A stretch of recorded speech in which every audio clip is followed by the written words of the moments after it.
Olá, galera do terceiro ano. Esta videoaula é, na verdade, uma revisão daquilo que nós já estudamos em sala de aula.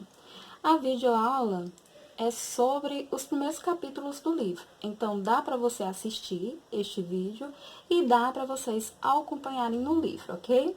Então, nós estamos estudando sobre a genética, né? A genética, vocês já sabem, que é aquele campo de conhecimento dentro da biologia que estuda a hereditariedade, ou seja, como as características são transmitidas, como os filhos herdam certas características dos seus pais.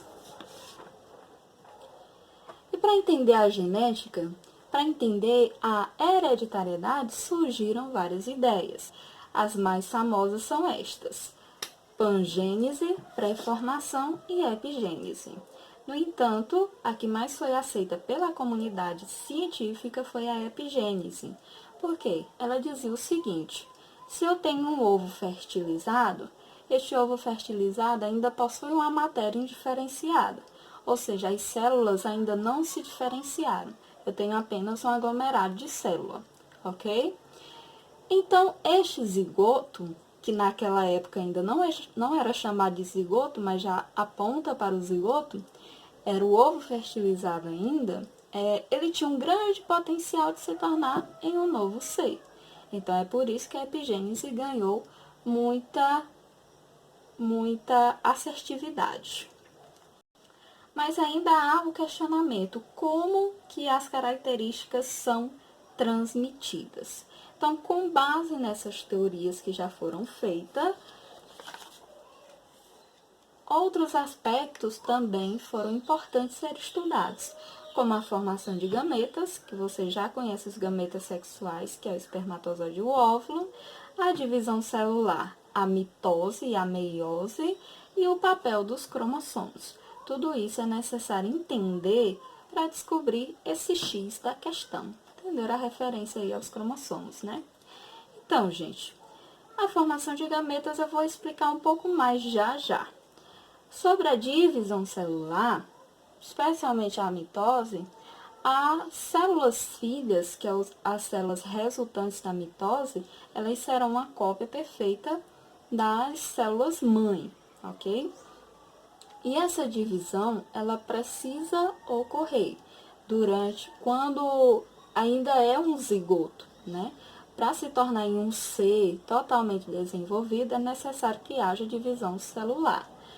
Inclusive, depois de adultos, né, em vocês, agora neste momento está acontecendo divisão celular. Então é importante a divisão também para que os genes dos pais, dos progenitores do pai e da mãe sejam repassados para o zigoto, para o filho, ok? E os cromossomos também nós vamos ver um pouquinho mais já. Sobre os gametas, gente. Existem as células sexuais, ou os gametas sexuais, que nós chamamos de espermatozoides e óvulos. Os espermatozoides eles são produzidos nos testículos e os óvulos são produzidos nos ovários. E estes gametas, né, através de um caso de amor, eles precisam se encontrar. E esse processo, ele é chamado de quê? Fecundação. É a união do espermatozoide com o óvulo. Esses dois juntos aqui, eu formo um zigoto. Este zigoto será um conjunto de células que foram herdadas, né, de genes também aqui nessas células que foram herdadas desses gametas sexuais, tanto do espermatozoide como do óvulo. É aí que começa a nossa historinha de vida, como é que nós conseguimos os genes dos nossos pais. Então, vamos aqui para os famosos cromossomos. Vocês sabem que existem 23 pares de cromossomos. Se são 23, nós temos então no total de 46 cromossomos. E esses pares, eles são chamados de cromossomos homólogos. Mas por que será homólogos? Temos aqui um desenho não muito bonito, né? Mas este desenho representa aqui um par de cromossomos homólogos. Cromossomos homólogos são aqueles que têm no mesmo lugarzinho aqui um determinado gene. Se eu tenho um gene aqui para cor de olho,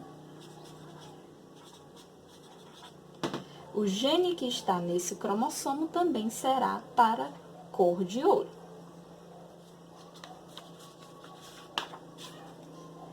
Ok, mas como que eu vou saber ainda como as características são transmitidas, né? Dos meus pais para mim ou dos progenitores para os seus filhos? Estudando os cromossomos, estudando o DNA. Porque, na verdade, o cromossomo é o DNA compactado, né? E o cromossomo está dentro do núcleo da célula. Então, isso é um detalhe importante. O nosso material genético está dentro do núcleo da célula, ok? Vamos entender aqui a estrutura do DNA para a gente chegar até o cromossomo. Já entendemos o que é o cromossomo homólogo, né? Vamos entender aqui essa estrutura do DNA. O DNA ele é formado por duas fitas, que nós chamamos de dupla hélice, né? Tem esse formato helicoidal e nessas cadeias eles possuem nucleotídeos. Os nucleotídeos eles são formados por um grupo fosfato, uma pentose e uma base nitrogenada. Lembra que eu falei timina, citosina, guanina, adenina? Que a adenina só pode se ligar a timina? Eu não sou adenina, mas eu sou louco por timina. Falei a piadinha lá, né? Vocês vão lembrar, enfim. E a citosina só pode se ligar à guanina. Então, a estrutura do DNA é basicamente isso. Mas por que é importante a gente estudar o DNA? Porque é no DNA que está contido todo o nosso material genético. E esse DNA, ele se encontra de forma condensada em um certo momento. Vai ter momento que ele vai descondensar, não é inteiro, é apenas trechos. E vai ter momento que ele vai se encontrar de forma condensada. Quando ele se encontra nesse estado, ele é chamado de cromossomo. Lembra lá daquela imagem que tem no livro de vocês, que eu passei também na atividade. Então, a condensação do DNA vai ser importante. Mas importante para quê, professora? Porque quando o DNA está em forma de cromossomo dentro do núcleo da célula, todo condensadinho, o material genético, os genes, não vão ficar acessíveis ao resto da célula. Ele só vai descondensar pedacinhos dele, trechos dele, quando realmente for necessário. Então, ele